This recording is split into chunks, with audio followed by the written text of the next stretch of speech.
राज और प्रियंका एक छोटे से गांव में अपने नए घर में रहने आए थे। ये घर पुराना था और लोग कहते थे कि यहाँ कुछ अजीब होता है। लेकिन राज और प्रियंका इन सब बातों पर विश्वास नहीं करते थे और अपनी आरामदायक जिंदगी में व्यस्त थे। एक रात प्रियंका को देर रात एक अजीब आवाज सुनाई दी, हाथों को रगड़ने की आवाज, जैसे कोई दीवार के पास खड़ा हो। प्रियंका ने सोचा, शायद ये घर में पुरानी लकड़ी की आवाज है, और इसे अनदेखा कर दिया। लेकिन ये आवाज लगातार बढ़ने लगी और प्रियंका को डर लगने लगा। उसने राज को जगाया। क्या तुमने भी यह आवाज सुनी? राज झट से उठता है। तुमने गलती से सुन लिया होगा, शायद हवा के कारण कुछ शोर हो रहा है। लेकिन प्रियंका को यकीन था कि मामला कुछ और ही है। वह धीरे धीरे उस कमरे से बाहर चली जाती है जहां से आवाज आ रही थी। जैसे ही वह दीवार के पास पहुंचती है, आवाज बंद हो जाती है। प्रियंका घबराई हुई कमरे में वापस आती है और राज से कहती है, क्या तुमने सुना? ये कुछ और था। राज फिर हंसता है और कहता है, तुम बहुत ज्यादा सोच रही हो प्रियंका। लेकिन कुछ घंटे रात में प्रियंका की आंख खुलती है और वह देखती है कि राज उसके बगल में सो रहा है। तभी प्रियंका की आंखों में डर की लहर दौड़ जाती है, क्योंकि दीवार के पास कुछ और खड़ा था, राज की एक अजीब परछाई। उसने ध्यान से देखा। वह आवाज उसी अजनबी की थी जो अब रात भर उसके कमरे में खड़ा था। प्रियंका की धड़कनें बढ़ गईं, उसकी आंखें चौड़ी हो गईं और वह धीरे से राज की ओर मुड़ी। राज गहरी नींद में सो रहा था।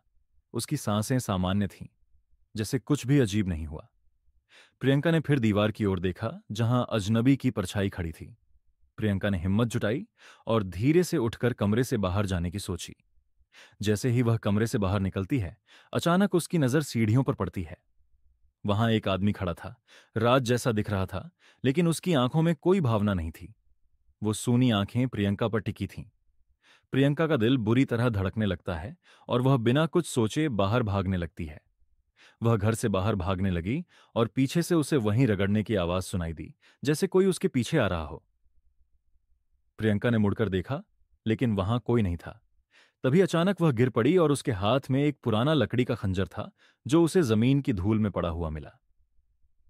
प्रियंका ने कांपते हुए खंजर उठाया और देखा, उस पर वही नाम खुदा हुआ था जो उसने 2 साल पहले राज के कंधे पर देखा था। वह वैसा नहीं था जैसा वह दिखता था। प्रियंका के होश उड़ गए। घर में जो अजनबी था, वह सिर्फ राज की परछाई नहीं बल्कि एक डरावना राज था जो अब उसके सामने था। वह समझ नहीं पा रही थी कि यह सब कैसे हो गया।